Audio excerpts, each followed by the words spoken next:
nagmadali ako, nadulas ako sa banyo. Ang sabi kasi sa akin ng orto, in 3 days time, makakalakad ka na. Walang 4 years na, hindi pa ako nakakalakad.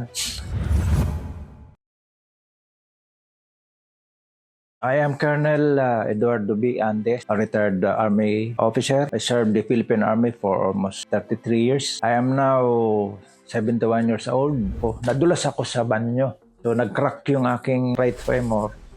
So, ang pinaka-solusyon is to fix by inserting through screw, 3 screw. So, immediately, na-opera ako. Tapos, ang sabi kasi sa akin ng orto, in 3 days time, makakalakad ka na. Walang 4 years na, hindi pa ako nakakalakad. Ang nangyayari sa akin, pagkagising ko sa umaga, tatawagin ko ang wife ko, o kung kami magkasabay na, aakbay ako sa kanya, ihatid ako sa upuan. Upo na ako maghapon dyan. Utos na ako ng utos. In short, napakaano ng aking buhay. Kaya pagkagising ko sa umaga, tatansyahin ko muna yung aking paa kung may kuryente. Kung masakit iapak, hindi mo na ako babangon. Mag-aantay mo na ako ng ganito. Ang gagawin ko, titindig ako yan. Mag-ganon ako sa dingding or palukso-lukso ako pupunta sa CR.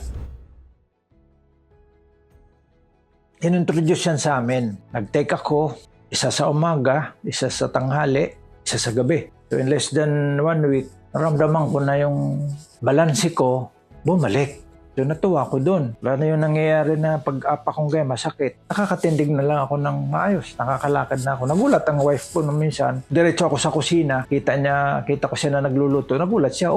Ako yes, ito na ako. Nakikita ko na lang ang sarili ko. Tumutulong na ako sa kanya. Nagugas na ako ng plato. Hindi na ako pinagsisilbihan. May tungkod na ako. Plus nakaakbay pa. Nawala yon. At ang pinakamaganda, for the whole 6 years na para akong dito sa bahay, nakapag-drive na ako. And nakakaalis na ako ng akin lang. Pwede akong utusin niya na bumili ka ng ulam natin somewhere.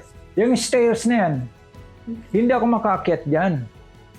Pero ngayon, kayang-kaya ko na umakyat yan.